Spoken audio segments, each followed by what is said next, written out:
Olá pessoal, muito boa noite para você que nos assiste aqui pela TVT e também nos acompanha pela Rádio Brasil Atual. Começamos aqui mais um Revista Brasil TVT. Hoje comigo, a jornalista Naama Nunes, da Rádio Brasil Atual. Olá Naama, boa noite, seja muito bem-vinda. Olá Cosmo, boa noite. É um prazer dividir aqui com você essa bancada do programa Revista Brasil TVT, Cosmo. Prazer é todo nosso. No programa de hoje, vamos repercutir as afirmações do vice-presidente da República, o general Hamilton Mourão, que elogia o coronel Carlos Alberto Brilhante Ustra como uma pessoa que respeitou os direitos humanos no Brasil. Também vamos abordar a situação da violência no Brasil, principalmente contra a população preta por parte das polícias em todo o país. O complexo esportivo do Ibirapuera pode ser entregue à iniciativa privada. Atletas, ex-atletas e sociedade civil estão se mobilizando contra a privatização do complexo. E essa pauta será tema hoje aqui no Revista Brasil TVT. Nesta semana, o Reino Unido iniciou a imunização de sua população com a vacina da Pfizer-BioNTech. Aqui no Brasil, o estado de São Paulo anunciou o início da vacinação para o dia 25 de janeiro, com o imunizante da Coronavac, desenvolvido pelo Sinovac em parceria com o Instituto Butantan. Mas o governo brasileiro ainda bate cabeça e não definiu um plano e nenhuma estratégia de vacinação em todo o país. Também vamos abordar essa situação no Revista Brasil TVT de hoje. E para finalizar, temos um momento cultural com o Colibri na quarentena. E lembrando que você também pode acompanhar o Revista Brasil TVT pelo YouTube, youtube.com/redetvt. Pessoal, nesta semana, o vice-presidente da República, o general Hamilton Mourão, elogiou o coronel Carlos Alberto Brilhante Ustra como uma pessoa que respeitou os direitos humanos. Ustra foi o chefe do DOI-CODE, um dos órgãos atuantes na repressão política durante o período da ditadura militar no Brasil e torturador condenado. Para repercutir a afirmação do vice-presidente da República, nós falamos agora com Laura Greenhalgh, jornalista e diretora executiva da Comissão Arnes. Olá, Laura, boa noite. Boa noite, Cosmo. Boa noite, Naana. É um prazer estar aqui com vocês. E vamos lá conversar sobre mais esse elogio tresloucado que nós ouvimos de uma fonte, de uma autoridade do atual governo. É incrível que na semana em que se comemorou o aniversário da Declaração Universal de Direitos Humanos, mais uma vez nós sejamos obrigados a ouvir esse disparate, esse atitude da parte do vice-presidente Hamilton Mourão. O coronel Ustra é um torturador, é um torturador condenado por seus atos. São muitos os casos, são muitas as histórias, é muito farta a documentação do que este homem cometeu durante os anos da ditadura militar. As suas vítimas que sobreviveram a ele estão aí e podem falar se quiserem voltar a falar. Ou seja, esse é um passado insepulto, é um passado com o qual se pede, ao menos, respeito com o que se passou neste país, respeito com as vítimas deste coronel e todo o seu aparato de repressão, as famílias, a memória, respeito com o direito à verdade. Tudo isso é conspurcado cada vez que nós somos confrontados com uma declaração como esta do general Mourão. É muito triste, é muito triste. Portanto, mais do que nunca, nós, este ano, estamos marcando o aniversário da Declaração Universal, que não diz direito só aos brasileiros, que não diz direito apenas à nossa sociedade, diz respeito a todos os povos, e nós estamos marcando que direitos humanos importam.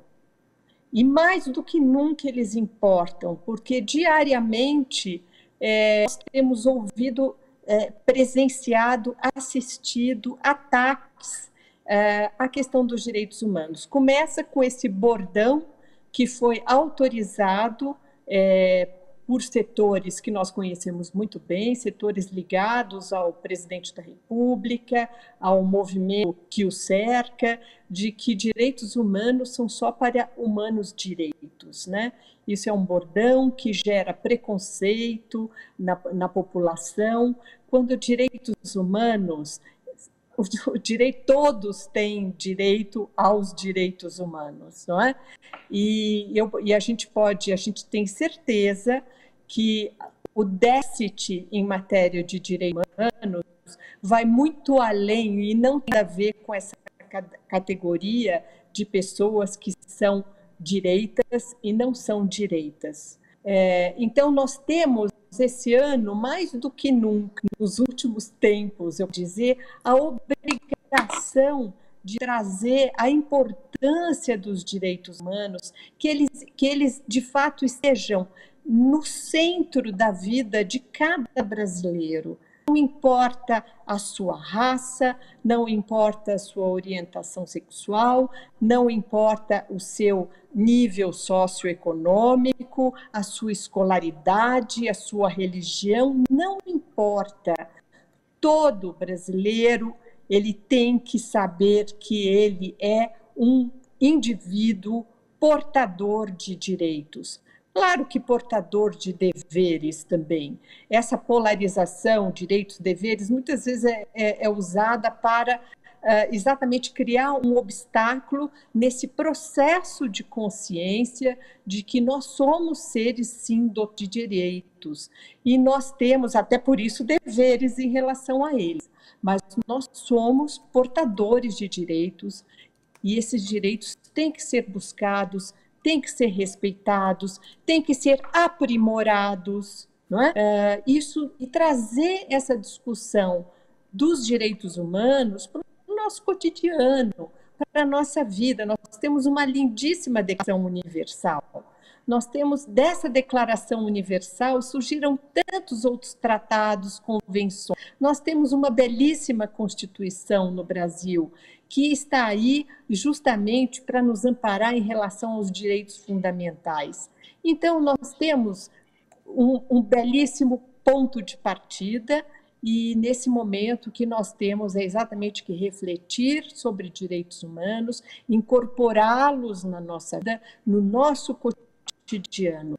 Eles fazem parte das escolhas, das nossas conexões, das nossas ações. Eles têm que estar presentes,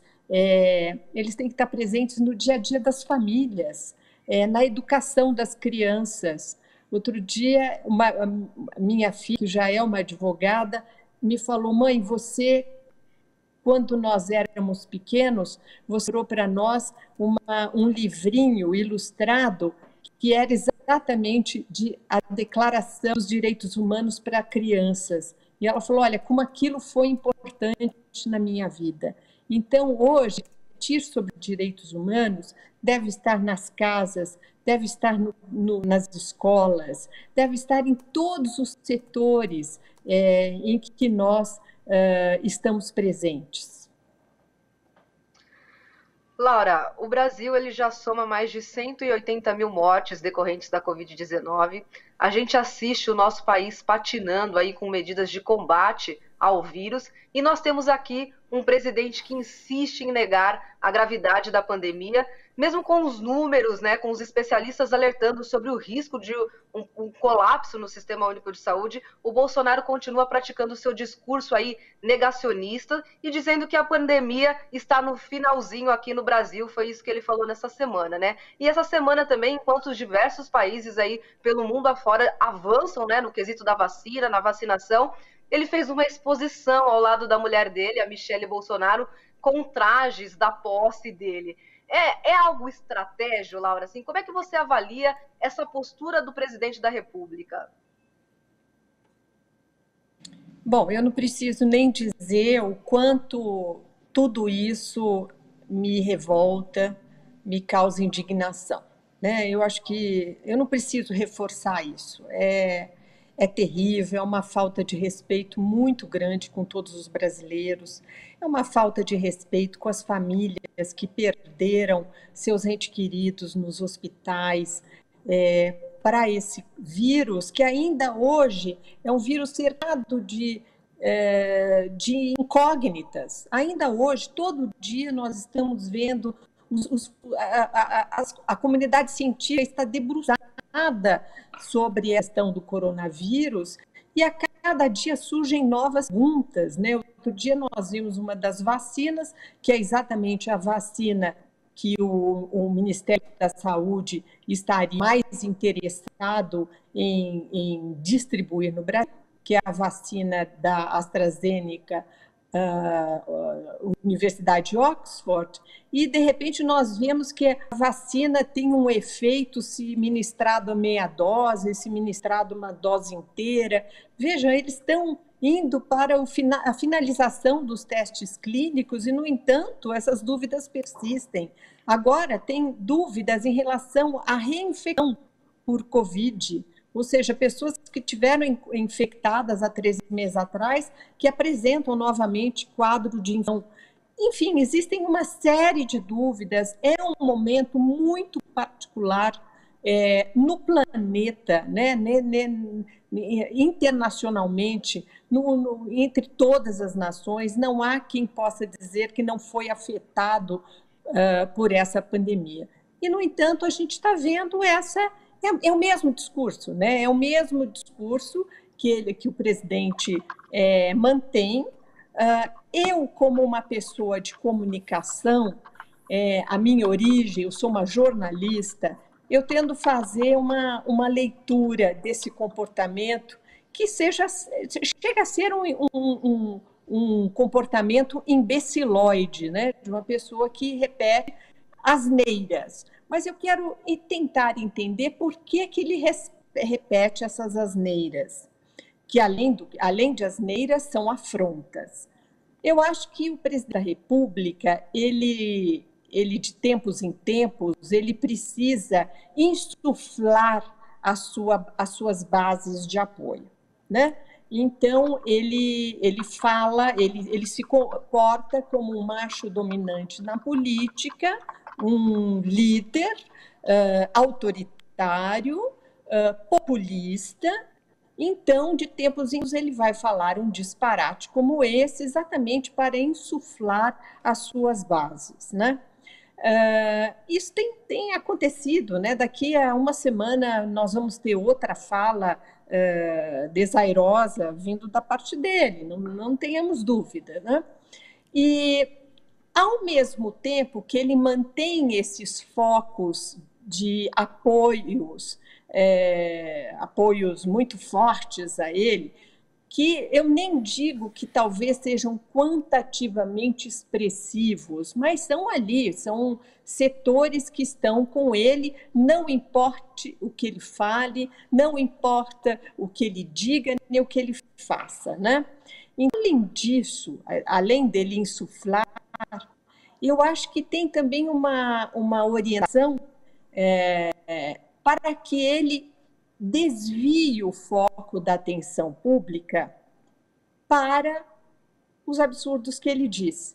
Então, isso acontece, não é? Então, a imprensa que vem se esforçando para trazer essas realidades, né, as anomalias que nós estamos vendo aí, anomalias desse governo e despautérios, a imprensa que está fazendo um esforço enorme para trazer os fatos, né, à tona, a gente vê que o presidente diz uma frase como essa, que é um absurdo, qualquer pessoa nesse Brasil, por mais simples que seja, perfeitamente entender que nós estamos com a pandemia ainda num patamar muito elevado, muito elevado.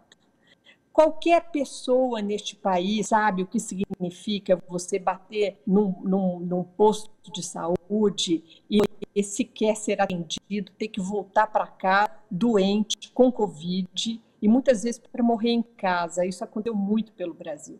Qualquer pessoa sabe disso. Então, o presidente ele não é esperto demais ou terá inventado alguma coisa muito nova, o que ele diz. Porque as pessoas sabem, as pessoas estão sofrendo as consequências dessa pandemia. E, no entanto, ele fala um absurdo e nós vamos ficar comentando o absurdo do presidente por alguns dias. Então, eu acho que tem dois sentidos, né? Resumindo essa minha fala. Eu acho que um sentido é insuflar as suas bases de apoio e o outro sentido é desviar a atenção para questões realmente sérias que cercam esse governo. Esse governo hoje, hoje nós estamos acompanhando ações importantes que estão em processo de julgamento no Supremo Federal, em outras instâncias da Justiça têm aparecido também essas questões. Hoje mesmo estamos vendo essa denúncia de que a ABIN está produzindo relatórios para orientar os advogados do senador Flávio Bolsonaro, está implicadíssimo na questão, ao que parece, na questão das rachadinhas. Então, nós temos fatos graves envolvendo esse governo. Hoje, na Câmara, são mais de 50 pedidos de impeachment que estão lá parados. Ou seja, esses pedidos são feitos com base em fatos graves, né? Em afrontas à nossa Constituição, em descumprimento de tudo que se possa definir como o papel de um presidente da República. Então, eu acho isso, são bombas de efeito moral, vamos dizer assim, que desnorteiam a opinião pública. Vamos conversar sobre a última do Bolsonaro, quando fatos graves estão se passando nesse governo, inclusive no ponto de vista administrativo desse governo. Se nós pegarmos o que nós estamos vendo em termos de destruição do meio ambiente, por exemplo, a famosa vamos deixar que as pessoas falem da pandemia para abrir a porteira e deixar passar boiada. Só aí nós temos que olhar, nós temos muitos problemas acontecendo, né? O Brasil hoje está sendo visto como um país que não é que não proteja o meio, é um destruidor do meio ambiente. Então, existe uma pauta de gravidades neste governo que acaba sendo protegida por esse sensacionalismo, esse populismo desmesurado, essas frases sem sentido.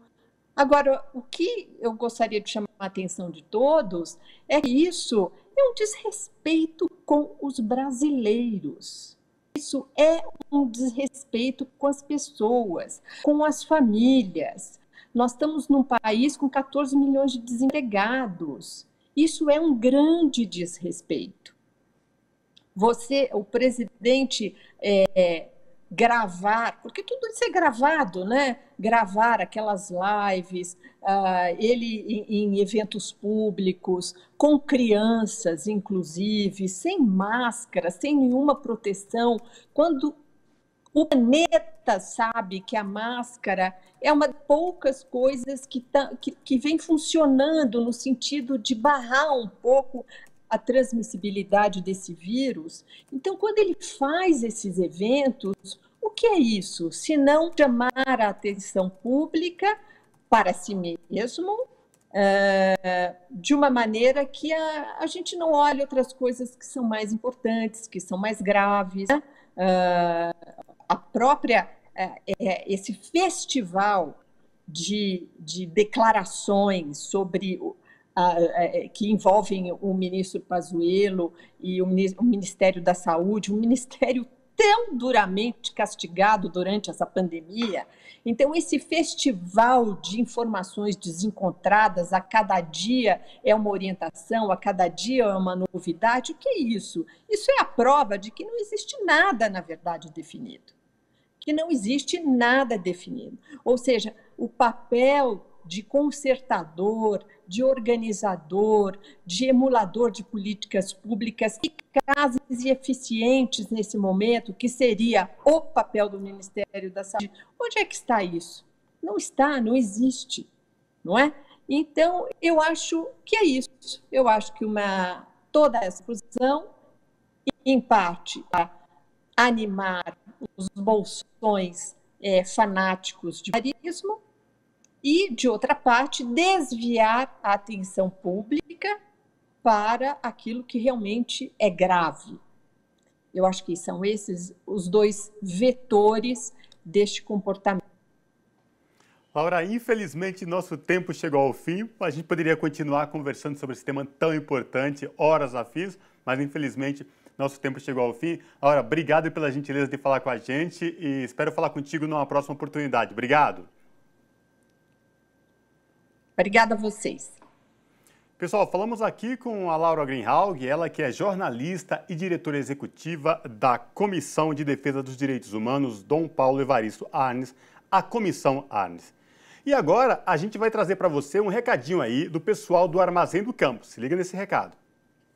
Agora, quem contribuir com a TVT e a Rádio Brasil Atual vai ganhar desconto de 10% na compra de produtos orgânicos e agroecológicos de cooperativas da agricultura familiar e reforma agrária na loja do Armazém do Campo.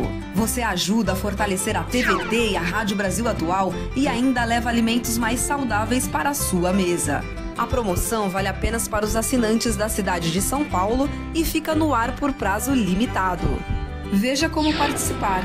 Acesse www.catarse.me/TVT. A TVT e a Rádio Brasil Atual agradecem.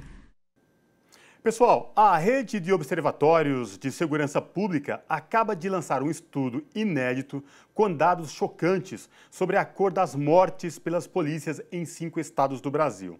Os números são das próprias polícias e mostram que, na Bahia, 97% dos 650 mortos pelas polícias no ano passado são negros. Em Pernambuco, são 93%.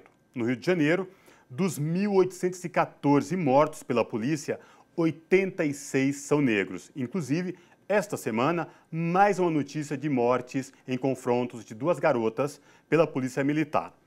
Para discutir a questão da violência no Brasil, sobretudo com a população preta no Brasil, vamos falar agora com Pablo Nunes, do Centro de Estudos de Segurança e Cidadania. Pois é, Pablo, a gente tem esses estudos aí chocantes, mostrando o número alarmante de mortes essas cometidas pelas polícias em todo o Brasil, sobretudo contra a população preta. Eu queria que você trouxesse um panorama para a gente desse número de violência, dessas balas perdidas, sobretudo balas perdidas que têm um alvo, né? Corpos pretos em todo o Brasil. Exatamente. Essas balas perdidas sempre encontram o mesmo alvo, né? Exatamente é essa crítica que a gente, inclusive, coloca no nosso título, né? Boa tarde a todos. A gente fez esse estudo tentando entender um pouco sobre o perfil das pessoas que morrem, né, por violência policial nos 5 estados da rede. A rede de observatórios ela tem observatórios em 5 estados, na Bahia, no Ceará, Pernambuco, Rio de Janeiro e São Paulo. E a gente quis entender um pouco do que foi 2019 em relação a mortes pela polícia. O cenário é completamente assustador, né? Em primeiro lugar, pelo montante de vítimas, né? Foram mais de 3.000 vítimas só nesses 5 estados. No Rio de Janeiro, apenas foram 1.814, né? São números que a gente não tem registro em nenhum lugar do mundo que haja, né, que haja em tempos de paz, né? A gente não consegue ter nenhum parâmetro para conseguir comparar o que acontece no Rio de Janeiro e nesses outros estados do Brasil e os estados que compõem a rede de observatórios. Aqui no Rio de Janeiro é um caso, né, especial, porque a polícia ela corresponde a quase 30% de todas as mortes violentas. Isso é algo completamente sem precedentes também. Em nenhum estado do Brasil a gente registra esse nível de participação das polícias nas mortes violentas e nem ao menos também no mundo. Sempre que a gente sai e faz algum evento internacional, quando a gente coloca esses números, as pessoas ficam completamente chocadas, né, com o número de mortos pela polícia. E a gente tentou, né, a gente tentou e trouxe os dados no relatório com relação à cor, e eu falo tentou porque uma das coisas também que nos chamou muito a atenção antes de entrar nos dados foi exatamente a dificuldade que a gente tem de obter esses dados, né? As polícias, as secretarias têm muita dificuldade de dar transparência a esses dados, né, que são exatamente efeito das políticas públicas de segurança. É compreensível, né, que eles queiram esconder, mas nós, enquanto cidadãos, temos que exigir que esses dados sejam divulgados. Então, todos os estados, né, os 5 estados da rede, a gente teve alguma dificuldade de obter dados. Isso é um fato e um dado importante, né? Inclusive, alguns deles nos mandaram dados equivocados, dados que não davam, né, o panorama de cor. Um caso do Ceará, que inclusive foi o estado que a gente teve mais facilidade de obter dados, é um estado que simplesmente não registra cor das suas vítimas de mortes pela polícia. 77% das vítimas registradas em 2019 no Ceará simplesmente não tinham cor, o que também revela um racismo naquela região, né? Há um ditado popular no Ceará de que não existe negros no Ceará, e a gente vê isso, né, exatamente expresso nesses bancos de dados, uma vez que eles tentam, né, por essa falta de atenção e essa falta de produção qualificada de dados, escamotear essa preferência da ação letal e violenta da polícia relativa à população negra.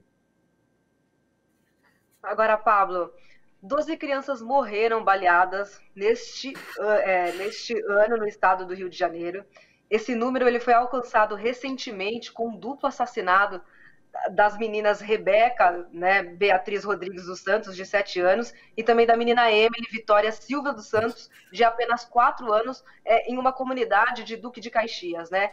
Em comum, todas essas crianças, elas são negras, né? Moravam em bairros da periferia e foram vítimas de ações policiais em áreas pobres do estado. Nós estamos num ano de pandemia, crise sanitária, e mesmo assim a polícia não deixou de ir nas periferias, de matar, de executar, e ainda a gente tem a decisão do Supremo Tribunal Federal que restringiu aí, né, as operações nas favelas do Rio de Janeiro durante esse período, e eu gostaria que você falasse sobre o assassinato dessas crianças, Pablo. A gente vive o racismo no último grau, com uma invisibilidade das autoridades desse país, Pablo. Eu acho que esses assassinatos de crianças negras, é a face mais cruel e mais devastadora dessa violência, desse racismo que está entremeada às corporações policiais, o sistema de justiça criminal, a própria sociedade que, de certa forma, aceita que determinadas crianças sejam sacrificadas no nome, né, dessa política pública de segurança. Parece uma coisa pesada que eu estou falando, mas é bom a gente lembrar da história do Rio de Janeiro. Um secretário de Segurança Pública já denominou o assassinato de uma criança por conta de uma operação como ovos que foram quebrados para se fazer uma omelete, ou como efeito colateral.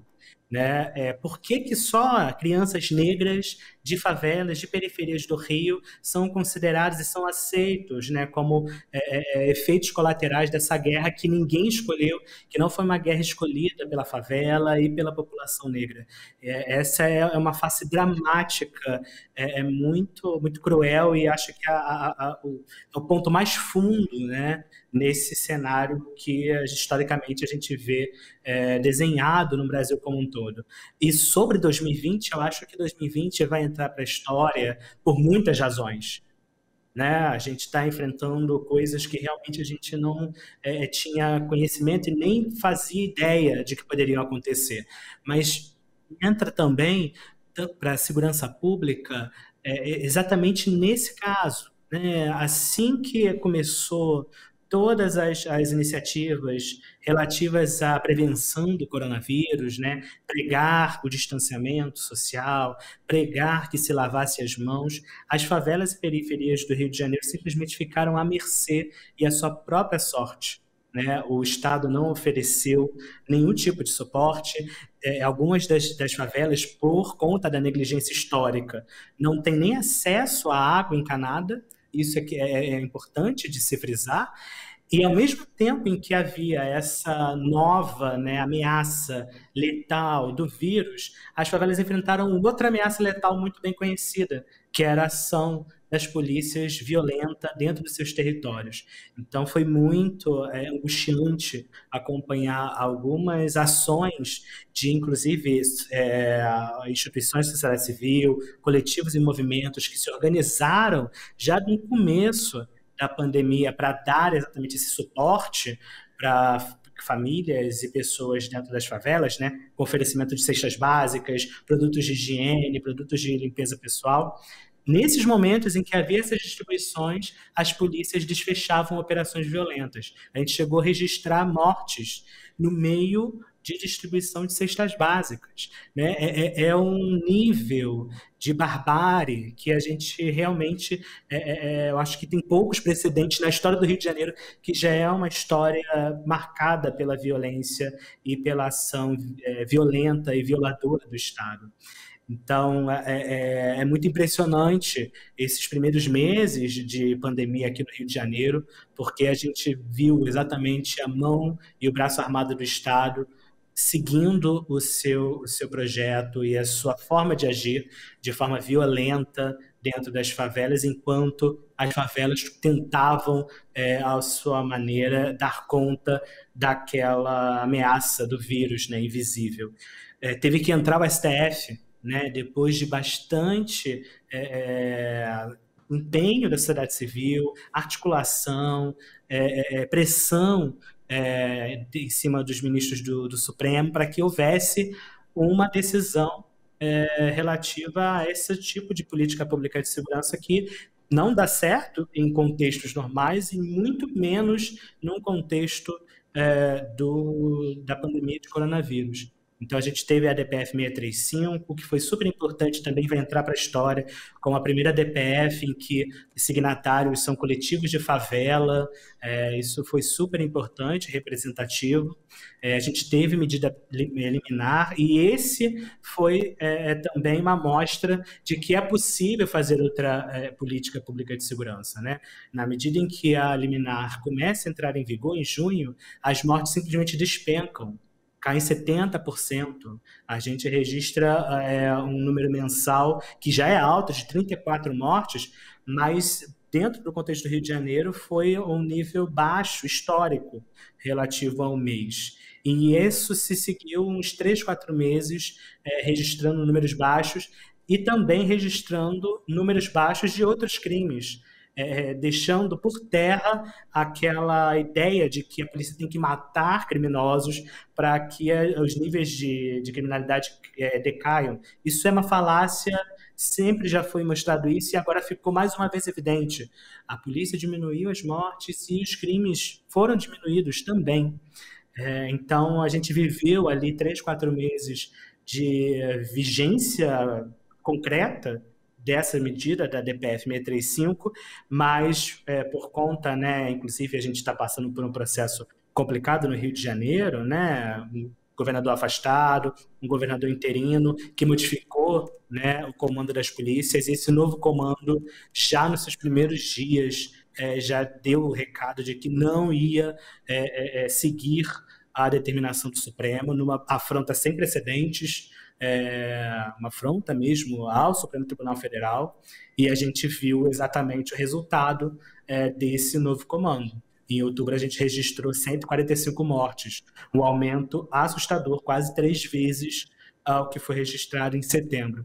Então, o Rio de Janeiro realmente está passando por um ano muito muito atípico que vai ficar marcado para a história e vai ficar marcado o papel do Estado enquanto uma outra ameaça permanente contra a população negra e periférica da cidade. Agora, Pablo, o que se percebe é que uma determinada parcela da população parece que quer naturalizar a morte e a violência contra a população preta do Brasil a qualquer custo. Mas aí a gente tem representantes da sociedade civil, representantes como, por exemplo, o Centro de Estudos de Segurança e Cidadania, que lutam diariamente contra tudo isso, contra essas falácias que você falou. Mas aí eu queria que você trouxesse para a gente também o que essas entidades da sociedade civil trazem e trabalham como modos de boas práticas para inverter esse papel e falar, olha, vocês estão equivocados, é possível políticas públicas que, de fato, a gente possa envolver toda a comunidade, possa envolver toda a periferia, inclusive onde falta política pública do Estado, para que, de fato, essa violência cesse e aí não fique só nas páginas das mídias, né, só sobre violência e mortes diariamente vivenciadas e presenciadas por milhares de brasileiros. Eu queria que você pudesse falar para a gente dessas práticas e dessas iniciativas aí para coibir essa violência contra a população preta. Pablo? Eu estou num ponto fundamental. A política pública para favela, para território majoritariamente preto, não só do Rio de Janeiro, mas de outros estados do Brasil, ele chega através da ponta de um fuzil.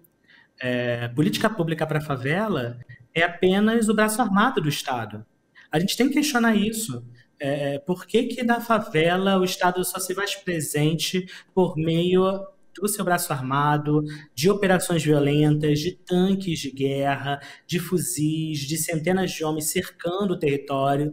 Por que só essa é a forma do Estado agir nesses territórios, né? Eu acho que esse é um ponto fundamental. A gente tem que repensar os territórios de favela enquanto territórios que merecem, sim, políticas públicas diversas, que não seja apenas o braço armado do Estado agindo de forma violenta dentro desses territórios, né?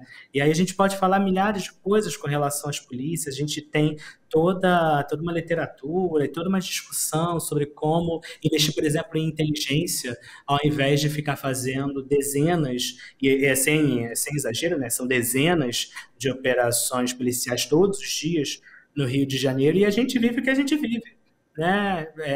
A gente já tem um cúmulo grande de anos com várias políticas públicas equivocadas, e a gente vê os resultados, que é mais morte, nenhuma redução de criminalidade que seja realmente sustentável, e a gente tem que se botar a mão na cabeça para ver se é exatamente isso que a gente quer. A gente vai continuar batendo na mesma tecla, uma tecla que já está antiga, que a gente continua batendo, mas que não dá o efeito, né? Por que a gente vai continuar fazendo a mesma coisa esperando que o resultado seja outro? A gente já tem, né, aqui no Rio de Janeiro, em outros estados do Brasil, a gente já tem muito histórico e muitas experiências, né, mostrando que essa não é a resposta.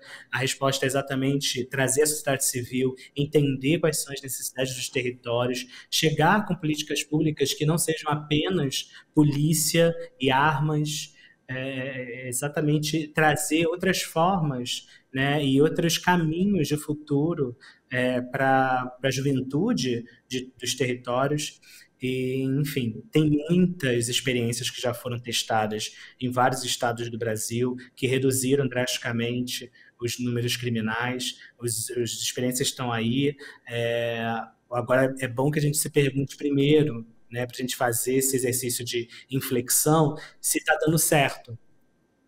Eu acho que se a gente pergunta para qualquer morador do Rio de Janeiro, no Ceará, na Bahia, em Pernambuco, em São Paulo, se ele acha que está dando certo, provavelmente eles vão dizer que não. Então, por que a gente vai continuar fazendo o mesmo?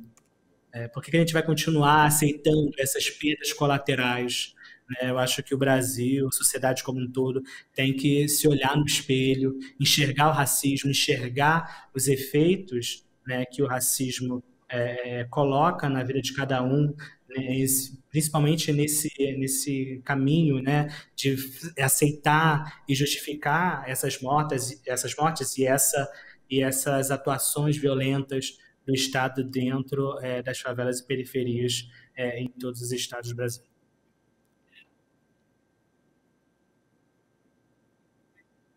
E são também a resposta, né, que o sistema judiciário dá para a sociedade sobre os crimes praticados, né? Tem estudos que comprovam que mais de 90% dos casos acabam arquivados ou sequer são investigados, né? Desses 12 casos de crianças negras mortas a tiros no Rio de Janeiro, por exemplo, somente um inquérito foi concluído. Quer dizer, não tem como a gente ter paz enquanto os responsáveis não forem aí responsabilizados, né, Pablo? Como é que você avalia essa falta de impunidade também pelo sistema judiciário? O que a gente costuma dizer é que a mão que aperta o gatilho da arma que mata não é apenas a mão do policial. Tem muitas mãos segurando essa arma junto com o policial, que exatamente é o sistema judiciário, o Ministério Público, Tribunal de Justiça e todo esse arcabouço jurídico que, de certa forma, até fomenta que essa violência seja praticada, que essas violações sejam feitas na ponta, né, por policiais. Então, é muito impressionante quando a gente olha exatamente a atuação desse sistema na resolução desses crimes, né? A gente sabe que impunidade é um fator determinante, né, para que um outro crime aconteça, né? Ou seja, se eu tenho a certeza da impunidade, eu vou cometer outro crime porque eu sei que eu não vou ser responsabilizado por ele.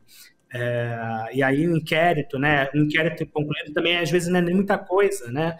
Porque muitas das vezes esses inquéritos produzidos pela Polícia Civil não têm provas, depois o MP vai arquivar por falta de provas, né? É muito importante que a gente olhe, né, o que acontece nas polícias civis, nos setores de inteligência, nos setores de produção de prova, forenses, dentro de cada uma das polícias, né? O quanto que é falha essa dinâmica de produção de provas que vai levar exatamente a esses milhares de inquéritos que são arquivados por falta de provas todos os anos no Brasil. Então, há uma leniência com esse crime que deveria ser a prioridade do nosso sistema de justiça em, né, resolver e responsabilizar os seus autores, né? Sem dúvida nenhuma, a falta de responsabilização relativa a esses crimes é um dos fatores mais importantes para explicar o porquê nós somos o país com o maior número de mortes absoluto no mundo, né? E também o país que há maior número de mortes produzidas pelos seus agentes de segurança. Pablo, infelizmente nosso tempo chegou ao fim. Olha, a gente poderia continuar falando sobre esse tema da violência policial, sobretudo contra a população preta, e as faltas de políticas públicas inexistentes em todo o Brasil para as grandes periferias, para as grandes comunidades, é o que leva ao alto índice de violência. E como você mesmo falou, a violência não chega só a partir de um fuzil, ela chega pela inexistência também do poder público dentro das periferias. Mas, infelizmente, nosso papo acabou. Pablo, obrigado pela gentileza de falar com a gente. Espero falar contigo numa próxima oportunidade. Obrigado, viu? Obrigado, eu que agradeço. Pessoal, falamos aqui com o Pablo Nunes, do Centro de Estudos de Segurança e Cidadania. Pessoal, no próximo bloco a gente vai discutir a questão do Complexo Esportivo do Ibirapuera. Principal equipamento esportivo no estado de São Paulo, o complexo pode dar lugar à iniciativa privada e no próximo ano, no local, pode ter prédios e a construção de um shopping. Não sai daí, essa discussão é no próximo bloco.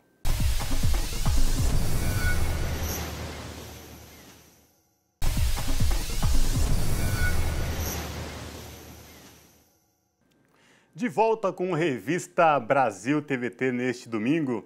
E, pessoal, o Complexo Esportivo do Ibirapuera pode dar lugar a um shopping e a prédios. Importante equipamento esportivo de São Paulo, o complexo pode ser comprado e dado à iniciativa privada pelo governador João Dória. Para falar sobre esse assunto, o Revista Brasil TVT recebe agora a Kátia Rubio, que é professora da Faculdade de Educação da USP e pesquisadora de estudos olímpicos. Olá, professora Kátia, prazer falar contigo. Olá, prazer estar aqui com vocês também, tratando de um tema tão importante. Pois é, Kátia, um tema tão importante. O Complexo Esportivo do Ibirapuera é um histórico na cidade de São Paulo, porque lá abriga o ginásio do Ibirapuera, a pista de atletismo, um complexo aquático e vários ginásios no entorno. É importante porque nele tem a iniciação esportiva para várias crianças e adolescentes, não só da capital, mas do estado inteiro. E agora está na iminência de ser privatizado e ser entregue à iniciativa privada. Kátia, eu queria que você falasse para a gente da importância de todo esse complexo para o esporte em São Paulo e também para o Brasil, né? Porque muitos atletas de ponta do Brasil passaram pelo complexo esportivo do Ibirapuera. Sim. Bom, é importante entender que esse complexo, ele não é apenas uma área de competição. Ele é o nome já diz, né? Ele é um complexo porque ele envolve um ginásio poliesportivo, ele envolve um conjunto aquático com piscinas de natação e saltos ornamentais e uma pista de atletismo. Então, em que outro lugar da cidade se tem algo deste porte que seja público? Não é? Não existe. Então, o que nós temos é um conjunto construído por um arquiteto referência em arquitetura esportiva. Ele também havia sido atleta olímpico, né, que é o Ícaro de Castro Melo. Então, ele, talvez por ter sido atleta, tenha se esmerado tanto em se especializar em obras voltadas para essa finalidade. E nós temos inúmeras gerações de atletas que depois vieram a se tornar olímpico, que passaram por essas instalações. Então, se a gente considera que a vida não é feita apenas de coisas concretas e materiais, mas dessa imaterialidade que é a memória, o Ibirapuera guarda a história e a memória dos atletas olímpicos brasileiros.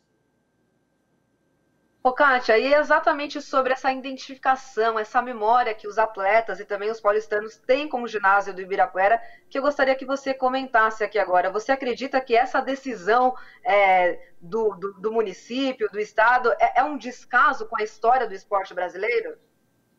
Eu não tenho dúvida, não é? Porque é muito interessante a gente pensar que atletas como Joaquim Cruz, André Domingos, Aurélio Miguel, Thiago Camilo, Ricardo Prado, né, são parte da história do esporte.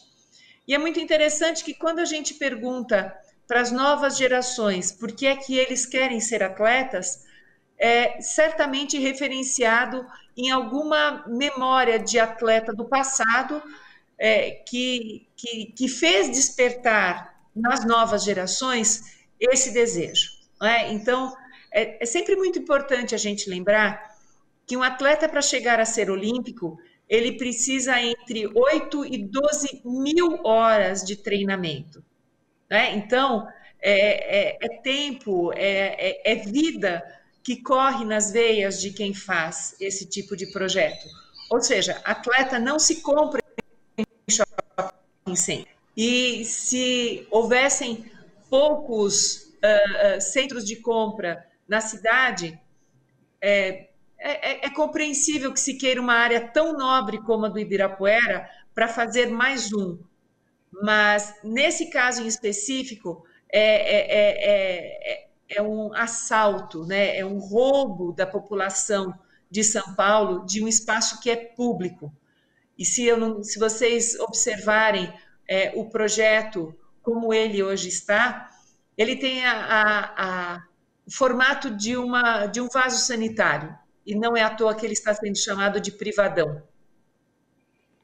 Agora, Kátia, ex-atletas de ponta, inclusive com passagens por Olimpíadas, como Joaquim Cruz, campeão olímpico em Los Angeles em 84, Ana Moser, jogadora de vôlei, capitã da seleção brasileira, vice-campeã mundial, aqui mesmo no ginásio do Ibirapuera, outros atletas de outras modalidades do judô, da ginástica olímpica, do basquete, estão se mobilizando aí para que, de fato, o complexo do Ibirapuera não seja dado à iniciativa privada.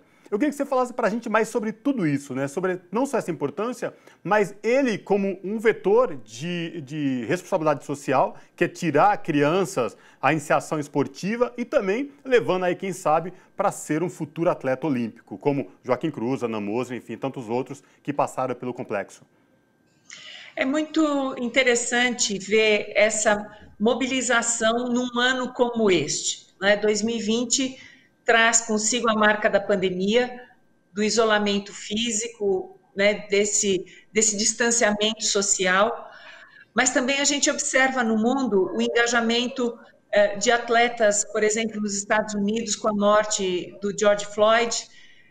Nessa última semana, os atletas do futebol que se retiram de campo diante de uma atitude racista de um árbitro, ou seja, são os atletas emprestando a sua imagem, a sua referência para a sociedade em prol de uma causa fundamental.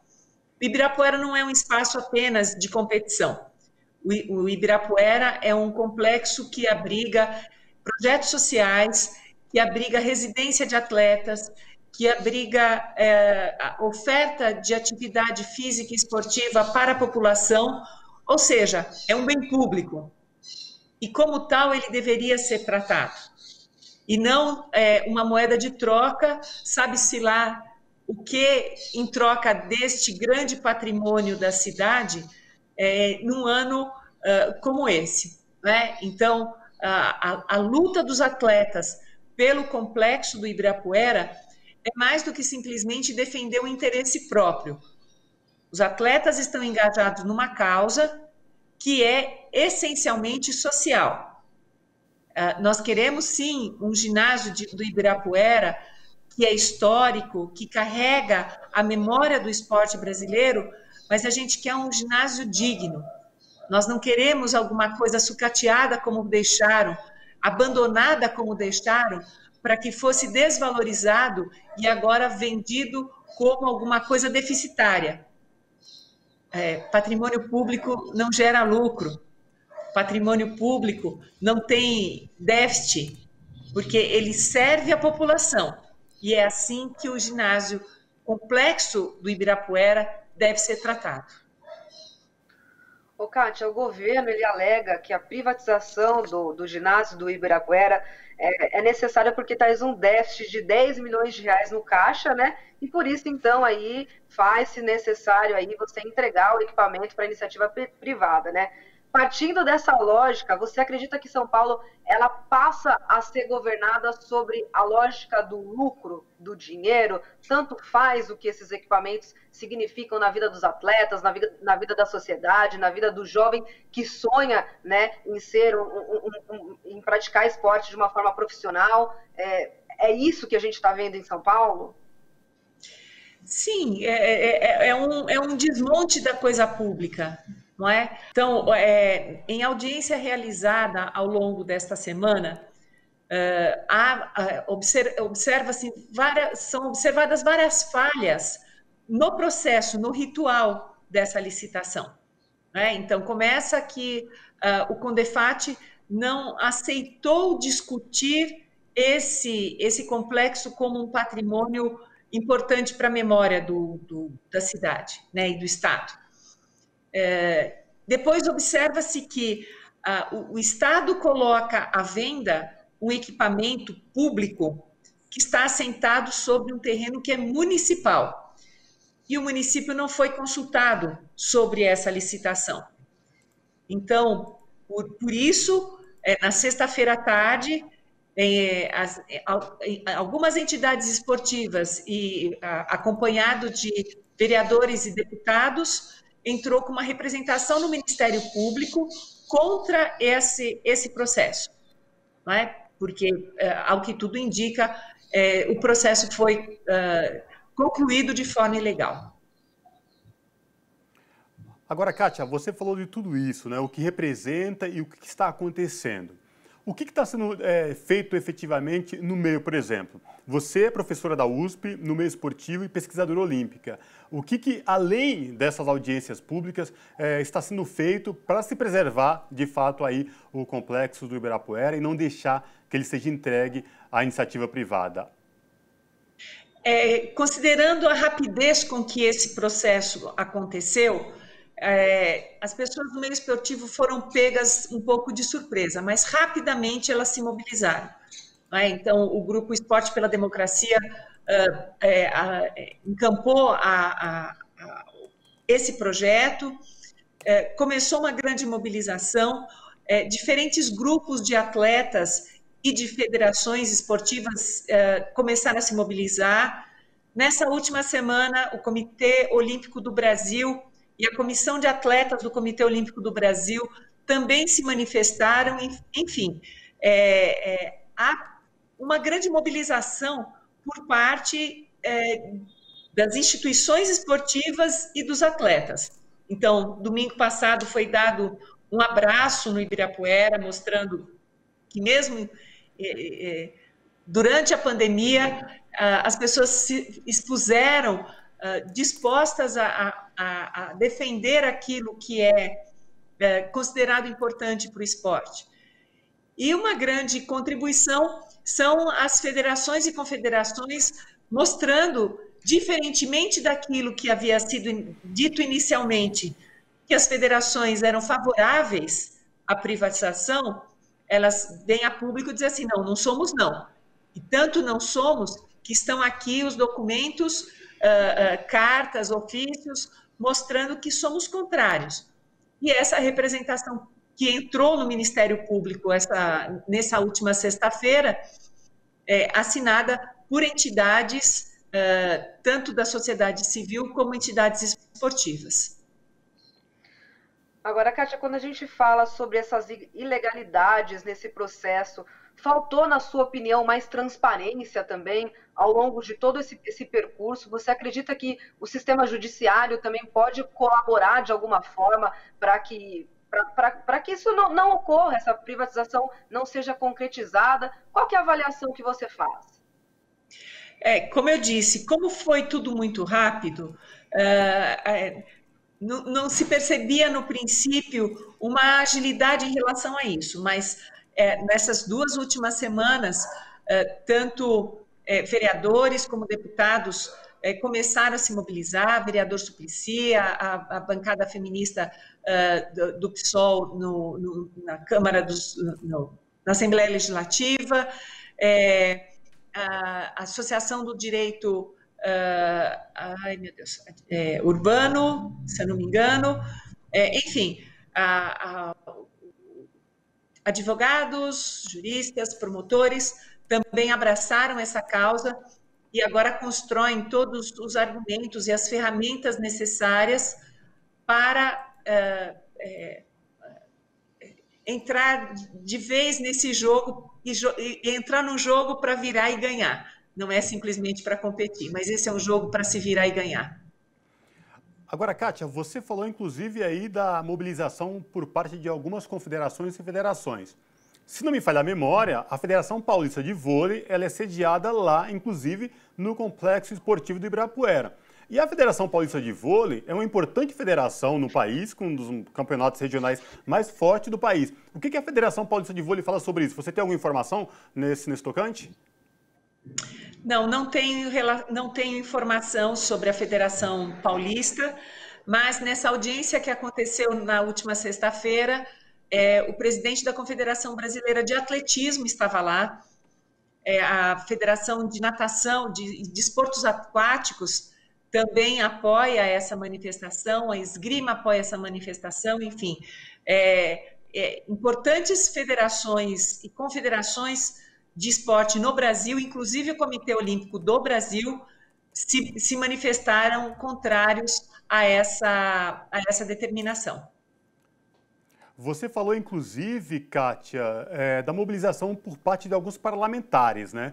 Eu sei que tem uma mobilização muito forte por conta de parlamentares na Assembleia Legislativa de São Paulo, dos deputados estaduais. Inclusive, o deputado Luiz Fernando Teixeira, ligado ao esporte, deu entrevista aqui na Rádio Brasil Atual, deu entrevista também aqui na TVT, falando da importância e dessa mobilização dos parlamentares na Assembleia Legislativa para se manter o complexo de pé e funcionando. Você acha que o caminho também é por aí, todos os parlamentares, não só estaduais como municipais, para pressionar o governo do estado para se manter o complexo funcionando?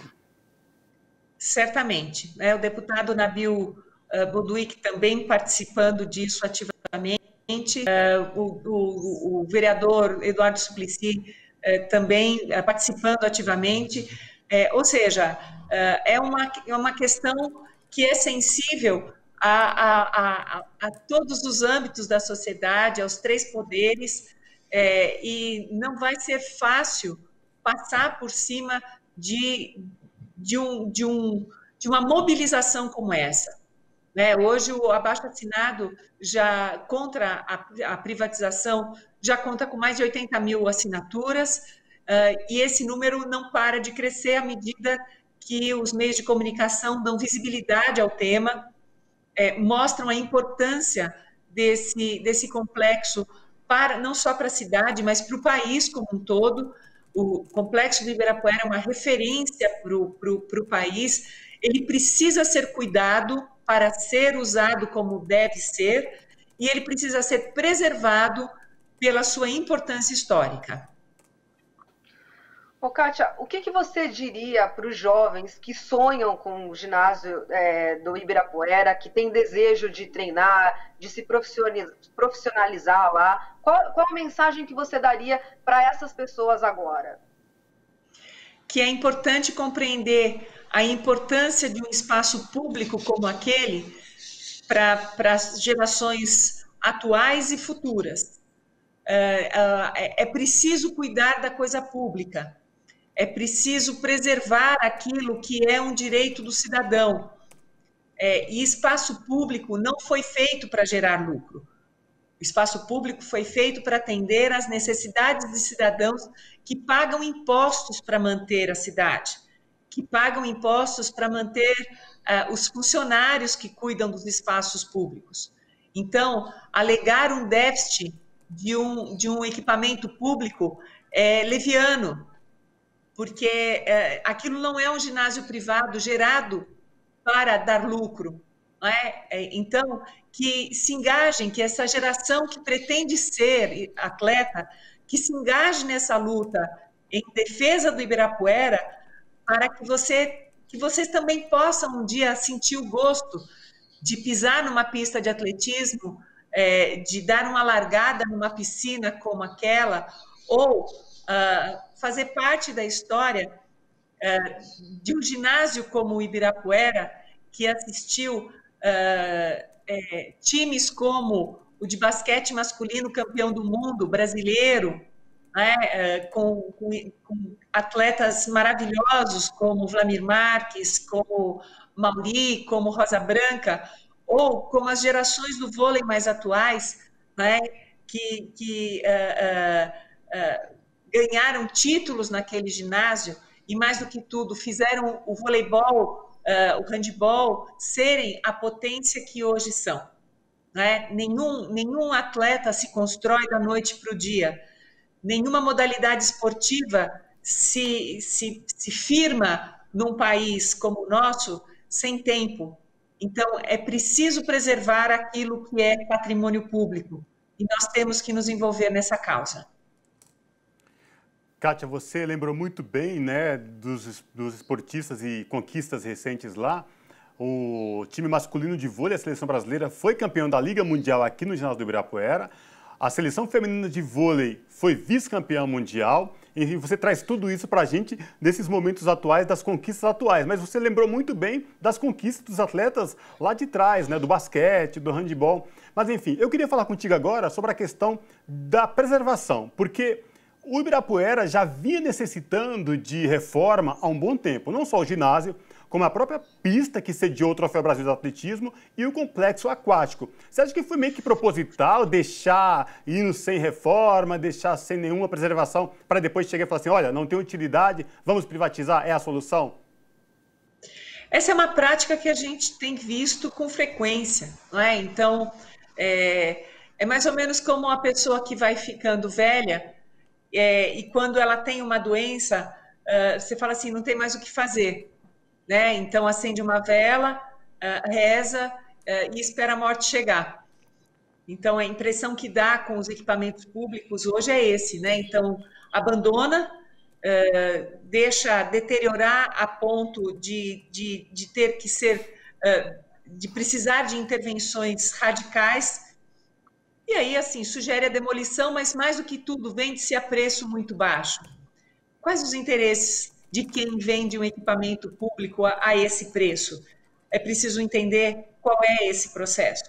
Não é? Qualquer governante formado para cuidar da coisa pública entende qual é o esforço que se faz para se manter um equipamento, ainda mais com o uso tão intenso como é aquele. É preciso de cuidado, é preciso de manutenção, mas parece que os governantes atuais estão um pouco preocupados com isso. Maravilha. Kátia, obrigado pela gentileza de falar com os nossos telespectadores aqui na TVT e também nossos ouvintes na Rádio Brasil Atual. Espero que, de fato, a mobilização dos atletas, ex-atletas e da sociedade civil possa impedir com que o Complexo do Ibirapuera seja entregue à iniciativa privada. Obrigado e até uma próxima oportunidade. Abraço. Tchau, obrigada. Até uma próxima. Pessoal, falamos aqui com Kátia Rubio, que é professora da Faculdade de Educação da USP e pesquisadora de estudos olímpicos. E agora o nosso próximo convidado aqui do Revista Brasil TVT é o médico, deputado federal e ex-ministro da Saúde no governo da presidenta Dilma Rousseff, Alexandre Padilha, que vai falar com a gente, entre outras coisas, a questão dessa bateção de cabeça, governo federal, quanto à vacinação, essa briga envolvendo o governo federal, governo do estado de São Paulo entre as vacinas e essa questão de outros países, mundo afora, já terem iniciado a imunização dos seus cidadãos e nós aqui no Brasil ainda não temos nenhum planejamento estratégico para a vacinação da população brasileira. Olá, Padilha, seja muito bem-vindo, boa noite. Boa noite, é uma honra poder conversar com vocês, poder dialogar um pouco com quem acompanha aqui a Revista Brasil e falar sobre aquilo que eu acho que é uma preocupação de todos e a coisa mais importante, não só para salvarmos vidas, mas para poder recuperar a economia brasileira, que é termos um plano de vacinação para todas e todos, robusto, como o Brasil tem condições de fazer, e infelizmente o governo federal não vem conduzindo o Brasil para isso. Pois é, né, Padilha? Justamente que eu quero levantar e abordar contigo essa questão. O Reino Unido deu início esta semana à vacinação de sua população, a Rússia já havia iniciado, outros países já sinalizam que querem iniciar o quanto antes a vacinação, mas aqui, nem no horizonte mais próximo, a gente tem um plano e a gente possa entender como que vai ser essa vacinação. E aí tem essa bateção de cabeça, sem planejamento do governo federal, governadores já entrando, pedindo acordos aí com o governo de São Paulo por conta da vacina da Coronavac, em parceria Butantan com a Sinovac. Enfim, eu queria que você trouxesse para a gente, desse um panorama em que pé está essa questão e a tua avaliação sobre essa falta de estratégia do governo brasileiro quanto à vacinação da Covid-19. De fato, isso é assustador, né? Para não dizer que a gente fica indignado. Eu, como ex-ministro da Saúde, hoje deputado federal, estou no Congresso Nacional, buscando fiscalizar isso, convocando o governo federal, fazendo audiência pública. O que é assustador? Porque o Brasil sempre foi um líder nos programas de vacinação para todo mundo. Na última pandemia que nós tivemos, que foi a pandemia da gripe suína, da H1N1, que foi 2009 e 2010, o Brasil liderou a resposta de vacinação e foi o país do mundo que mais vacinou no sistema público no ano de 2010. Foi mais de 100 milhões de pessoas vacinadas. E naquela época, inclusive, a oportunidade que a gente tinha de ter uma vacina rápida era pelo Instituto Butantan, no governo do estado de São Paulo, que era adversário do presidente Lula, e mesmo assim o governo federal, o presidente Lula, eu era ministro do presidente Lula, conduziu e liderou o plano de vacinação juntando todo mundo, porque o que mais preocupava era a garantia da vacina. O Brasil tem todas as condições de fazer um grande plano de vacinação. Primeiro porque nós temos instituições públicas que têm capacidade de produzir vacina. O Instituto Butantan, a Fundação Oswaldo Cruz, temos outros laboratórios que não estão mobilizados ainda, como o Tecpar do Paraná, a Fonese de Minas. Segundo, que todo projeto internacional de vacina tem interesse de fazer uma parceria com o Brasil. Por isso que a China fez com o Instituto Butantan, a AstraZeneca, a Oxford fez com a Fundação Oswaldo Cruz, a Pfizer, que é essa vacina que já começou no Reino Unido, que já começou nos Estados Unidos, está há meses procurando o governo brasileiro. A vacina russa está há meses procurando. Por quê? Porque o Brasil tem muitos casos. Então é um país que tem uma tradição no programa de vacinação e poder vacinar aqui tem um impacto muito grande com a epidemia. Então todo mundo tem interesse em fazer essa parceria. Mas, infelizmente, o governo federal não está conduzindo isso. Pelo contrário, o Bolsonaro conduz uma guerra da vacina, uma disputa sobre a vacina, retira 22% do orçamento do Ministério da Saúde do ano que vem, está querendo retirar, a gente está lutando no Congresso para não permitir que ele faça isso, né? E fica atrasando a apresentação de um plano de vacinação para todas e todos. E com isso o Brasil corre risco do quê? Quando tiver um plano, não ter vacina no mundo para trazer aqui para o Brasil, os outros países já terem feito contratos de vacinação.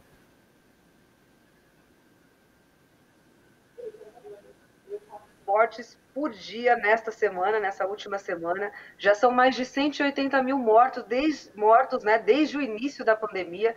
Diversas capitais do país voltaram a ter aí um ritmo de contágio bastante acelerado, e agora nós estamos no mês de dezembro, mês de festas de fim de ano, Natal, Ano Novo, festas de confraternização das empresas, e a Fiocruz, neste momento, também emite um alerta sobre o risco de colapso na rede pública de saúde. E eu gostaria de saber como você está avaliando esse momento que a gente está atravessando aqui no Brasil, Padilha.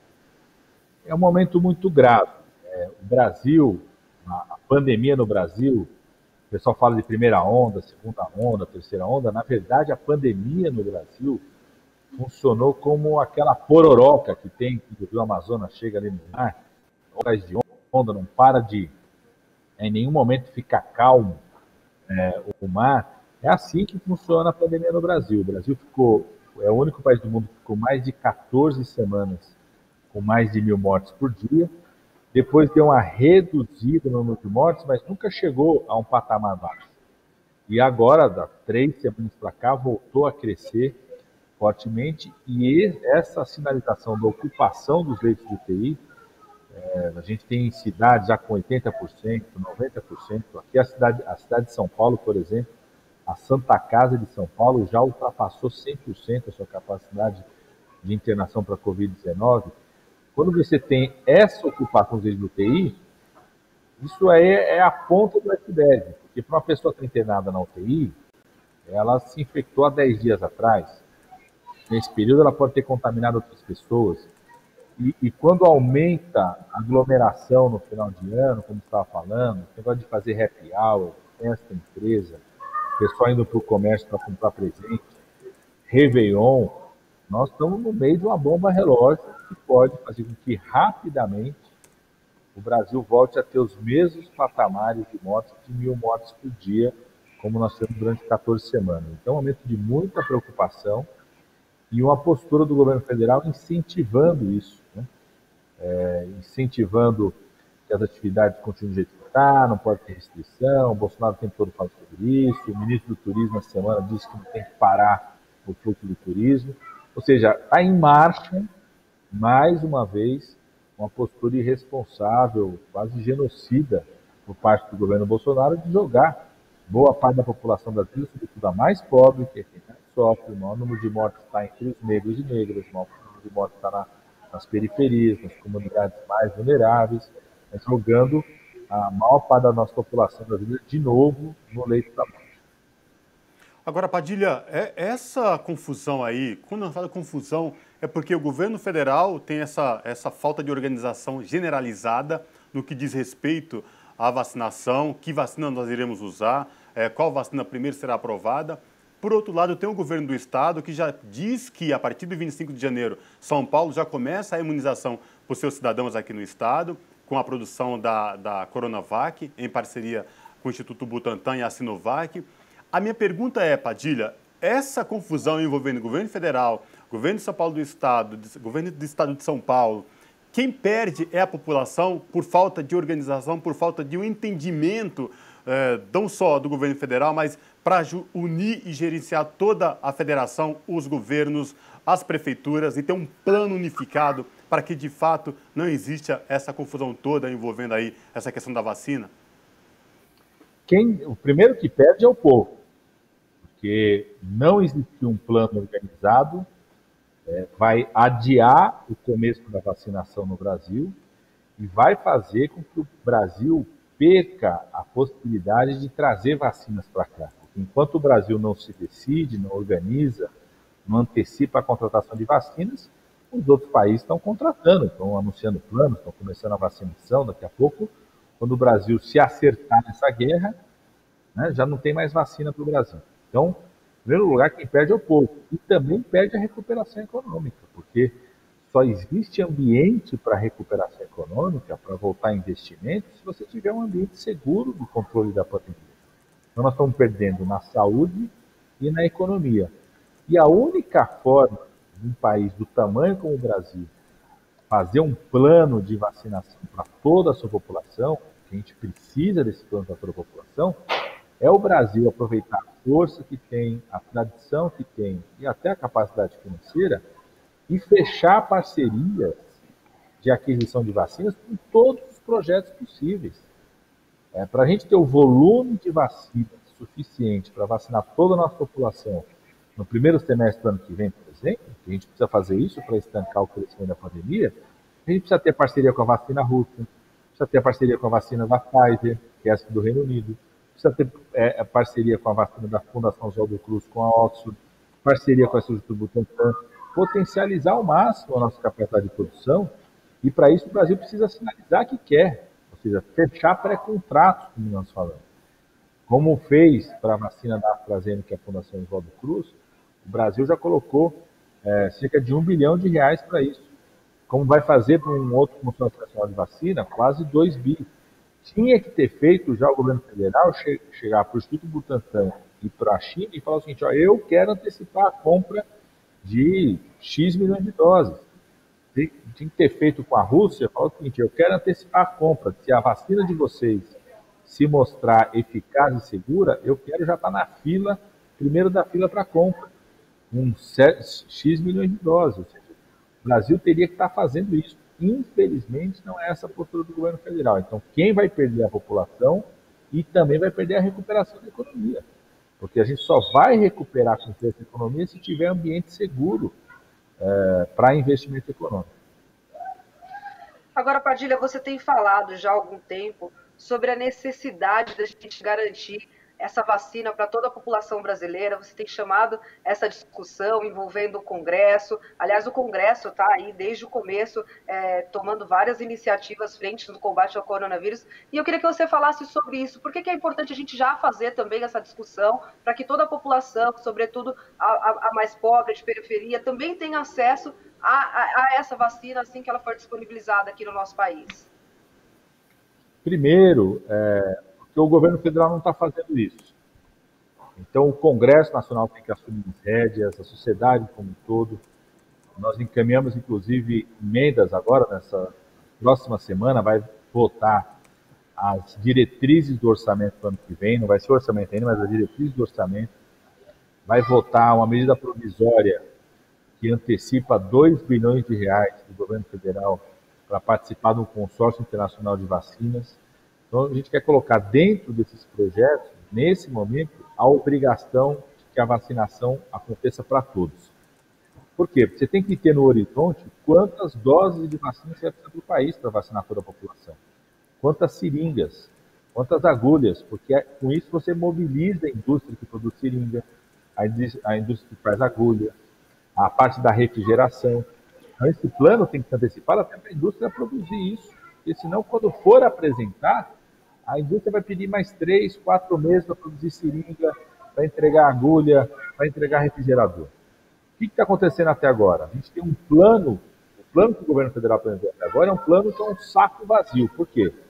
Primeiro, ele parte da ideia de não vacinar todo mundo pelo SUS. Ele está dizendo o seguinte: vamos vacinar só os grupos prioritários da 30% da população. Segundo, ele não fala quando começa nem quando termina, ou seja, não estabelece um prazo para a indústria começar a fornecer seringas, agulha, refrigeradores, a condição necessária para garantir a vacinação. E terceiro, ele não se antecipa junto às vacinas que estão parecendo disponíveis no mundo para fazer uma pré-contratação. Eu falo o seguinte, vacina russa, a gente não tem os estudos finais da sua qualidade ainda, mas eu quero me antecipar dizendo o seguinte, se ela for boa, eu quero antecipar que 30 milhões de doses eu quero comprar de vocês, 40 milhões de doses, a quantidade que vocês tiverem. Não, isso não é feito. Então, o Congresso Nacional vai ter que assumir essa responsabilidade. Nós vamos ter que, na semana que vem, nós vamos votar a lei de diretrizes orçamentárias, vamos ter que colocar lá, a meta no Brasil é vacinar toda a população, tem indicação para vacinar. Para isso, precisa manter o recurso no Ministério da Saúde, porque o Bolsonaro quer tirar 22% do orçamento total do Ministério da Saúde. Então, esses passos nas próximas semanas são decisivos para que o Brasil, de fato, tenha um plano de vacinação. Agora, Padilha, foi preciso vir uma pandemia, e quando eu falo foi preciso vir uma pandemia, não que estejamos aqui desejando pandemia, mas que essa pandemia trouxe à luz o quão o SUS, o Sistema Único de Saúde do Brasil, é importante para a nossa população e o quanto ele se faz necessário do dia a dia, mesmo sofrendo constantes ataques por parte de alguns aí de Brasília, por parte de alguns outros deputados que não entendem essa importância efetiva do SUS. Mas essa resposta, Padilha, eu vou pedir que você dê logo depois do nosso intervalo. Já já a gente volta, não sai daí, com o Padilha respondendo essa pergunta.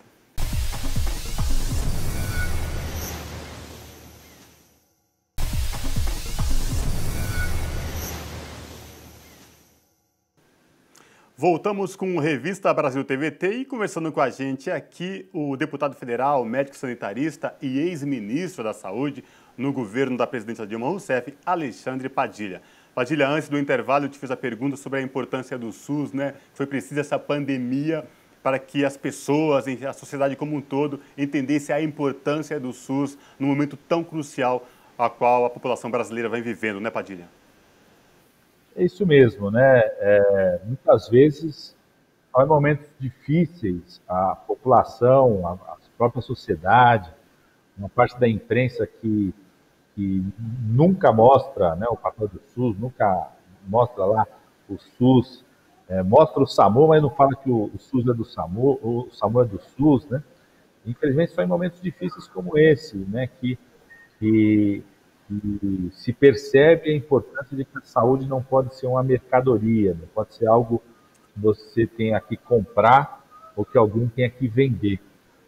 Eu como médico infectologista, por exemplo, me lembro muito, né? Eu sou de uma geração de infectologistas que optou por ser infectologista na luta contra a AIDS. Muita gente percebeu a importância do SUS naquele momento, porque do acesso aos exames, do acesso aos medicamentos, e só o SUS garantia isso.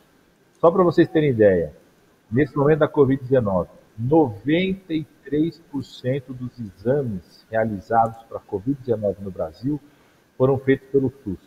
Apenas 7% foram feitos pelo setor privado, pelo plano de saúde, sendo que 22% da população brasileira tem plano de saúde. A primeira internação em Brasília, a capital do país, a primeira internação em Brasília da Covid-19 foi uma senhora que tinha vindo da Europa, chegou em Brasília com sinais e sintomas da Covid-19, foi para o hospital privado dela, ela tinha plano de saúde, quem pagou plano de saúde, foi para o hospital privado dela. Quando o hospital privado desconfiou que ela tinha Covid-19, já mandou para o hospital do SUS. Ela foi para uma UTI do SUS, sobreviveu. O primeiro caso de internação na capital do país já mostra o número de pessoas que teriam morrido se não fosse o Sistema Único de Saúde. Então, essa percepção de importância tem que ter um resultado concreto, que é a nossa luta nesse momento, inclusive, de fortalecimento do SUS, que tem, para mim, duas dimensões imediatas. Uma, não deixar que o Bolsonaro retire 22% do orçamento do Ministério da Saúde, como ele quer retirar nesse momento. E o segundo, valorização dos trabalhadores do SUS. Trabalhadores e trabalhadoras do SUS. valorizando, protegendo esses trabalhadores, com equipamentos de proteção, com melhores salários, com melhores condições de carreira. Essa mobilização é fundamental para a defesa do SUS nesse momento. Padilha, na última quinta-feira, o Conselho Nacional de Saúde e também o Conselho Nacional de Direitos Humanos protocolaram um manifesto no Supremo Tribunal Federal defendendo a sua liberdade de expressão após você ter sofrido uma represália por parte do Conselho Regional de Medicina de São Paulo por defender aí os princípios da reforma psiquiátrica brasileira, né? Nesta semana, também foi divulgada a notícia de que o governo Bolsonaro planeja aí um desmonte nas políticas de saúde mental da rede pública do país. Como você vê essa investida do governo Bolsonaro, Padilha, e como está esse processo no CREMESP em relação a você? Essa medida que foi anunciada aí pelo Ministério da Saúde, numa reunião com os secretários estaduais, do CONAS, é um pouco aquela frase daquele ministro do Meio Ambiente do Bolsonaro que diz o seguinte: precisamos aproveitar a pandemia para passar a boiada. Eles tentam passar a boiada em conquistas muito importantes do Sistema Único de Saúde. O cuidado da saúde mental, a forma como a gente passou a lidar com a loucura, o desmonte dos antigos manicômios, é uma das grandes conquistas do Sistema Único de Saúde, porque mostrou exatamente como que você ter a saúde como direito, respeita as pessoas, faz a diferença, inclusive, no modo do cuidado. E quando a saúde não é uma perspectiva de lucro, faz a diferença na organização do serviço. Os manicômios eram altamente lucrativos, porque o hospital recebia a diária, recebia o dinheiro do governo federal, do Ministério da Saúde, e não precisava cuidar das pessoas, trancafiava, torturava, colocava em péssimas condições, né? Então, quando o SUS entra para cuidar da saúde mental, ele passa a enfrentar isso. E nós não podemos permitir que o Bolsonaro desmonte as nossas políticas de saúde mental. O que eu estou enfrentando tem a ver com isso, porque o bolsonarismo ocupou vários espaços. Tem bolsonarismo no judiciário, em espaços do Ministério Público, em parcelas da imprensa, e também em outros aparelhos do Estado, como são os conselhos profissionais. Os conselhos profissionais são autarquias federais, são parcelas do Estado. No caso do Conselho de Medicina, tem o papel de regular a atividade profissional, mas, infelizmente, nesse caso, por parte de conselheiros do Conselho Regional de Medicina, na prática, tenta censurar a opinião de um médico, que hoje estou como deputado federal, mas sou médico, que fez uma crítica à proposta de política de saúde mental do governo Bolsonaro. Ou seja, tenta me calar, tentam censurar. E é uma tentativa ousada porque quer enfrentar um parlamentar que tem imunidade parlamentar, tem o direito de opinião, por isso que a Câmara dos Deputados, inclusive, entrou com uma ação junto ao STF para cancelar esse processo. Porque isso é querer tolher o direito de opinião, de crítica de um parlamentar. Mas só que a tentativa, se conseguem calar um parlamentar, vão calar outros médicos e médicas que têm opinião similar, que façam críticas à política de saúde mental. Esse é o debate que existe sobre isso hoje, e eu tenho a expectativa de que, não só eu, a Câmara, tem a expectativa de que o STF vá cancelar esse processo. Agora, Padilha, esta semana foi comemorado aí os 72 anos da Declaração Universal dos Direitos Humanos. E entre uma das declarações aí está o acesso à saúde na sua plenitude. E muitos se esquecem do quão importante a saúde psíquica das pessoas, né? E nessa pandemia ainda ficou mais evidente e mais clara a importância dos CAPs em todo o Brasil, por conta de tudo isso, depressão, falta de atenção, acompanhamento, enfim, essa coisa que segue e que gira em torno das pessoas que necessitam de fato de atendimento psíquico em todo o Brasil. E aí, dessa semana também, nós temos vários ataques do governo federal por conta da saúde mental. Padilha, tantos anos de avanço, você foi ministro da Saúde no governo da presidenta Dilma Rousseff, no governo do presidente Lula também, teve vários avanços nesse sentido, nesse quesito aí. Como é que é para você hoje, aí em Brasília, convivendo com tudo isso, saber de todos esses avanços sendo atacados aí de forma cruel em todo o Brasil? Por um lado, é algo que eu nunca imaginei pudesse acontecer no Brasil, depois que a gente ter vivido um período de democracia, de redemocratização. Ao mesmo tempo, é combustível para a luta, né? Combustível para a resistência. Durante a semana, por exemplo, no dia 10 de dezembro, o dia da Declaração Internacional dos Direitos Humanos, fiz um ato muito bonito com as pessoas da área da saúde mental, pessoal da luta antimanicomial. Então, a gente poder ver num ato como esse, pessoas que ficaram trancafiadas durante décadas em manicômios, hoje sendo cidadãos, virem falar da importância do CAPS, aquele centro de atendimento psicossocial mais próximo da casa da pessoa, mais próximo da família, que participa de geração de renda. Nós temos um trabalho sensacional com a Unisol, por exemplo, com participação importante dos sindicatos metalúrgicos do ABC, nos projetos de geração de renda, de cooperativas, ou seja, do enfrentamento ao sofrimento, transformar isso em espaço de geração de renda e cidadania. Essa é a história da saúde mental. Então, eu acho que tem um grau de resistência que vem por esses usuários, pelas famílias, pelos trabalhadores, por nós como gestores, que vai fazer com que a gente não permita essa destruição. Aliás, durante essa semana que passou, ao provocarmos esse debate no plenário da Câmara, o próprio presidente da Câmara disse o seguinte: não, se de fato o Ministério da Saúde fizer essa portaria que busca desmontar a rede de saúde mental, a gente aprova aqui na Câmara dos Deputados um projeto de decreto legislativo para sustar essa revogação. Então, esse debate tem que estar forte na sociedade, pressionando a gente não permitir essa destruição que é Bolsonaro. Padilha, o Ministério da Saúde confirmou nessa semana também o primeiro caso de reinfecção pelo coronavírus no Brasil. A paciente, ela é uma profissional da área da saúde, ela tem 37 anos e teve o diagnóstico da Covid-19 confirmada pela segunda vez, 4 meses após a primeira infecção. O Ministério divulgou que há também outros 58 casos sendo investigados no país. É mais um dado preocupante sobre a doença no Brasil, Padilha. E como explicar aí para a população esse caso de reinfecção? Com certeza, essa era uma preocupação desde o começo da pandemia. Eu, particularmente, porque eu continuo como professor universitário, continuo acompanhando muitos pacientes, eu já vi pelo menos mais 2 casos nessa situação, de pessoas que tinham tido infecção, uma em março, outra no mês de abril, que tinha inclusive exames que comprovavam que elas tinham gerado anticorpos contra o vírus, e que agora voltaram a ter casos, né, parecidos com gripe, e a gente faz o exame lá de PCR e confirma que tem nova infecção. Desde o começo da pandemia, essa era uma preocupação. Por quê? Porque essa família de vírus, o coronavírus, tradicionalmente a defesa que é gerada, a proteção, sempre foi uma proteção provisória, transitória, diferente do sarampo, da rubéola, que todo mundo conhece.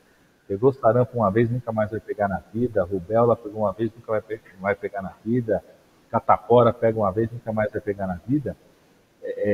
As infecções por esse tipo de vírus, o coronavírus, já se mostravam que as infecções podiam reaparecer, a pessoa pegar a infecção mais de uma vez, a proteção durando 3 meses, 6 meses, 1 ano.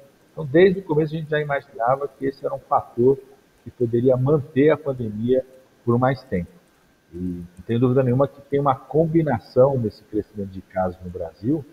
Uma parte pode ser reinfecção e a maior parte, certamente, são novos casos de pessoas que voltaram para a atividade de aglomeração, gente que voltou a fazer festa, pessoas que estavam com os exames de saúde, né, atrasados, então cirurgias atrasadas, foram para o hospital fazer esses exames, cirurgias, acabaram se infectando. Tem visto muito essa situação, ou seja, situações que mostram que a pandemia não vai acabar da noite para o dia.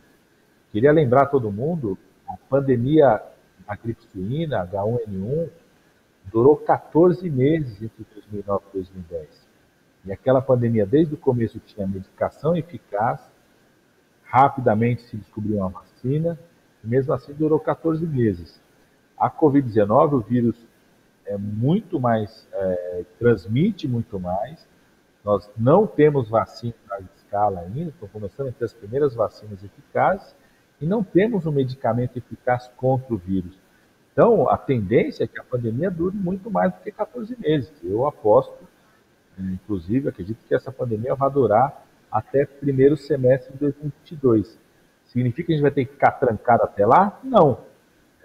Se a gente fizer um plano de vacinação robusto, se a gente reforçar as medidas de proteção, uso de máscara, não aglomeração, a gente pode controlar melhor esse crescimento de casos. Se o Brasil continuar com a postura que o Bolsonaro estimula, de descontrole total, redução dos serviços de saúde, não realiza a testagem, o Brasil vai continuar mantendo essa que já é a maior tragédia humana, como vocês falaram, já matou mais de 180 mil pessoas. Agora, Padilha, isso que você trouxe é muito importante, né? Porque o anúncio dessas possíveis vacinas parece que deu carta branca para a população descuidar de alguns cuidados básicos que vinha tendo, e a gente vinha tendo uma diminuição de casos, mas parece que a população acha que a chegada da vacina, aquilo que você falou, deu carta branca para sair na rua, não descuidar da questão do distanciamento, higienização das mãos, ou seja, mesmo com as vacinas aí chegando e a população se vacinando, precisa ter ainda esses cuidados necessários por um bom tempo, né, Padilha? Tem que ser muito, muito reforçados esses cuidados, não só porque a gente não sabe, né, a gente ainda não conquistou um plano de vacinação amplo, robusto, não existe esse compromisso por parte do governo federal, pelo contrário, mesmo quando a gente conquistar, você tem um ritmo para garantir a vacinação, você vai começar com grupos prioritários, grupos em situações mais graves, então, mesmo os países, por exemplo, que são menores do que o Brasil, e que estão com planos de vacinação amplos, esses planos duram 4 a 6 meses para vacinar toda a população, e mesmo a garantia de vacina para todos, a gente não sabe, né, ainda qual é o tamanho da eficácia dessas vacinas. Tem algumas que têm 96% de capacidade de redução de transmissão, tem outras que têm 70% de redução de transmissão, ou seja, vai continuar tendo risco de casos, e por isso a higienização, o uso de máscara, não permitir, por exemplo, no final do ano, ter festa de Réveillon, grandes aglomerações, vai ser decisivo para salvar vidas no nosso país.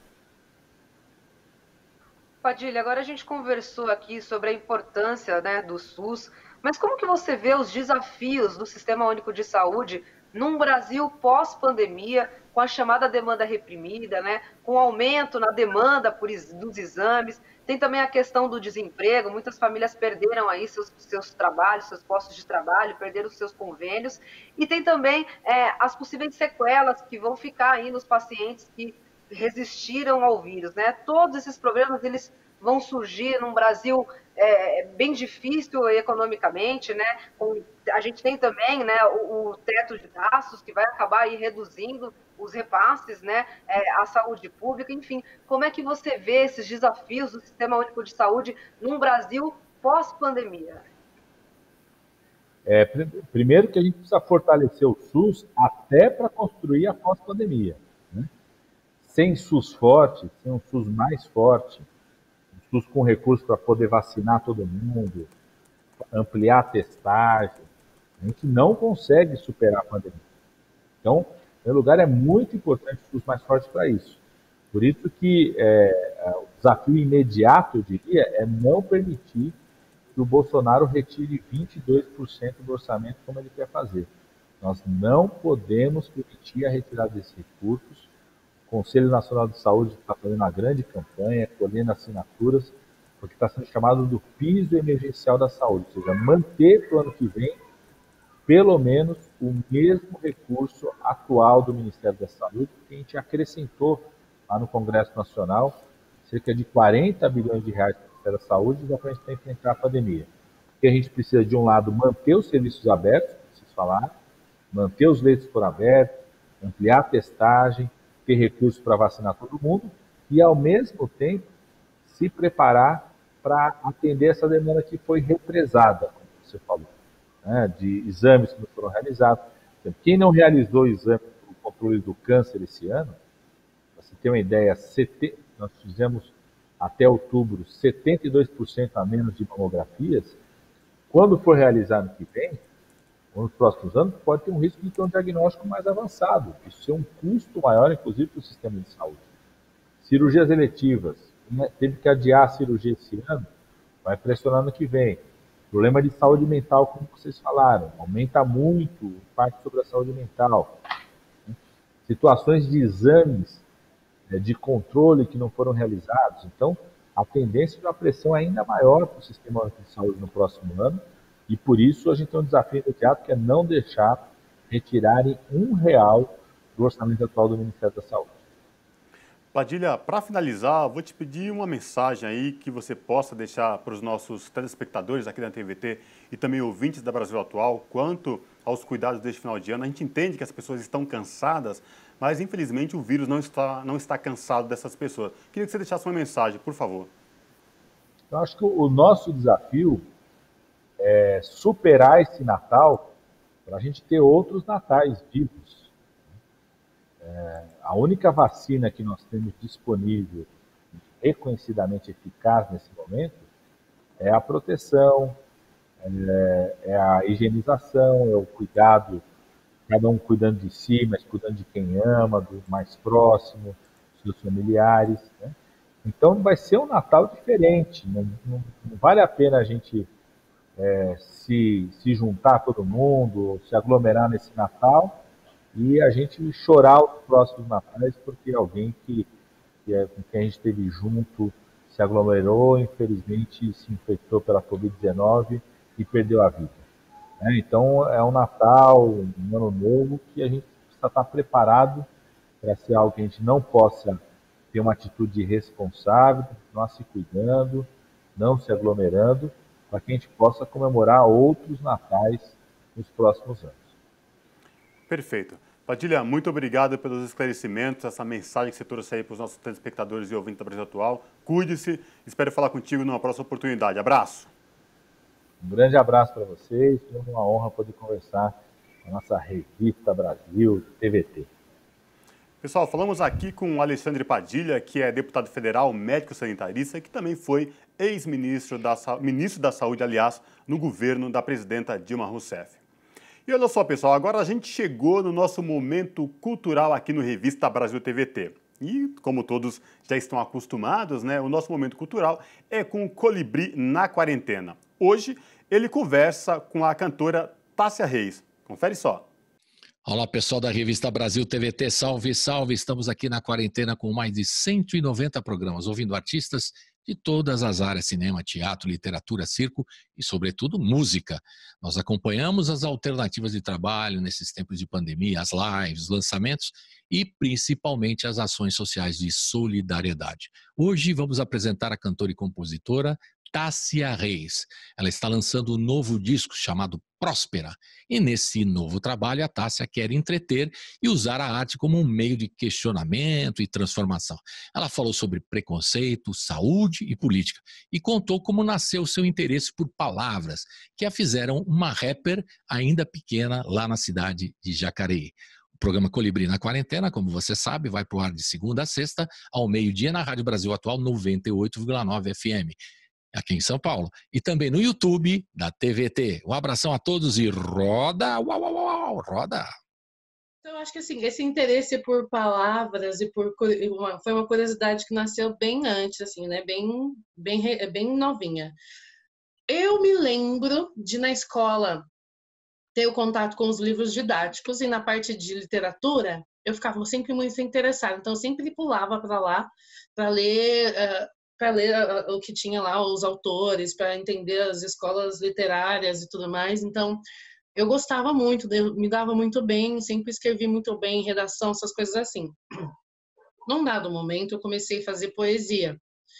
Fazia poesia já na escola, e eu acho que isso foi importante, porque eu sinto que eu era um pouco, que eu ainda sou, na verdade, né, muito reservada, então tinha um pouco de dificuldade de colocar os meus sentimentos para fora. E escrever foi uma forma que eu descobri que eu conseguia. Então, quando eu aprendi sobre soneto, sobre a estrutura de soneto ali, dos versos, eu comecei a fazer. Era um pouco triste, assim, sabe?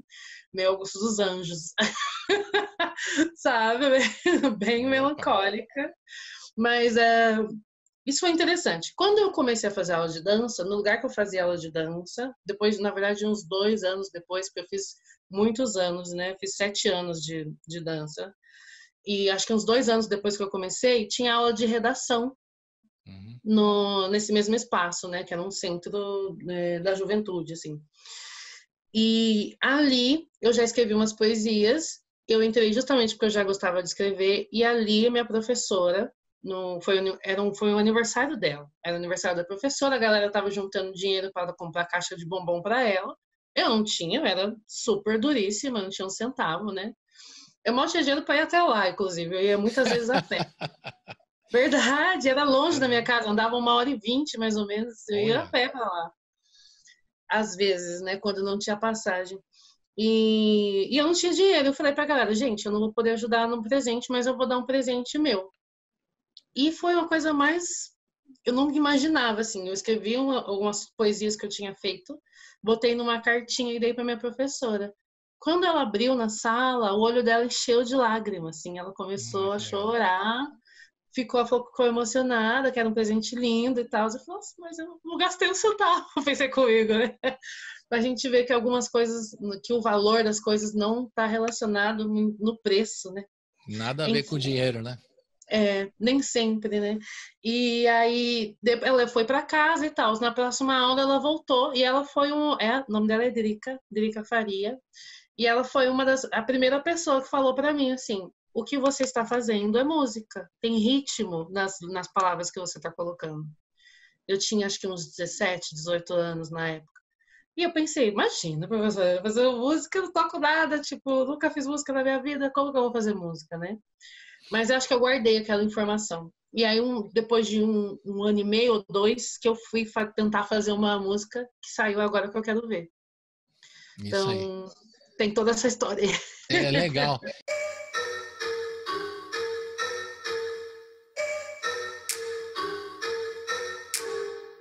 Me dão parabéns, mas querem meu fim? Querem meus bens, me querem refém, eu só quero meu gin. Bebendo meu drink, o suco de link, penso bem assim. Linkando as quebras por onde passei com a de onde eu vim. Não aguentam com as pretas que trampam e fazem din-din. Só pensam que minas como eu são para sempre. Cada uma que eu já ouvi, nesses 29 que eu já vivi, baby. Cada porre que eu já bebi, de Bacardi, estilo Cardi B.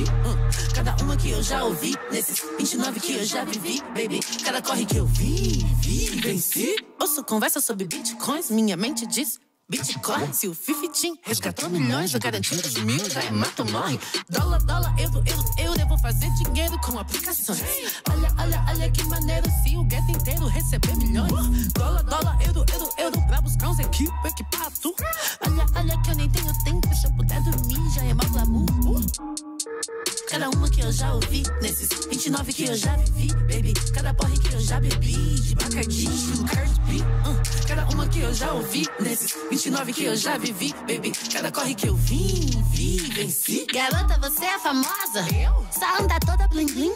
Você apareceu, foi do nada, queria que fosse tão fácil pra mim. Só pode estar milionária, quando pobre não era assim. Só veste umas roupas boas, umas rucas ousadas, dá uma pra mim. Cada uma que eu já ouvi, nesses 29 que eu já vivi, baby. Cada porre que eu já bebi, de Bacardi, estilo Cardi B. Cada uma que eu já ouvi, nesses 29 que eu já vivi, baby. Cada corre que eu venci. Hennessy, Black Bulgari pra fechar, colecionando Gucci, almoço, mandam brutar. Tô no jogo e esse game eu vim zerar. Demônio das linhas pode começar a rezar. Lágrima de paquita quadriplica o rendimento. Manda pra gente, mas produto, meu fogo é tormento. Lucrando a cada verso, meu deboche eu fomento. Pilantra passa fome, se nossa derrota é alimento. Puto tolo, somos as minas chave do torro. De ontem pra nós relembra assim, amiga, só cordão de ouro na porra do meu pescoço. E agora eu te pergunto qual é o gosto. Fala que no meu ouvido qual que é o gosto de ver quem te tirou. Vira máquina de placo, eu tenho uma gaiola cheia de onças no meu bolso. Ouro é pouco, e esse puto todo. Quero diamantes, raia, abusando meu jogo, tu é um zero à esquerda. E na minha mesa só quero sua cabeça. Podem retirar o corpo, isso é mão na mamona, jogando pela na lama, sem piedade na frase na minha teta. Tu na mama, puto feio pra caramba. Agora passa minha grana, tá bom de açúcar, paquita pra nós, tá do de Gabbana.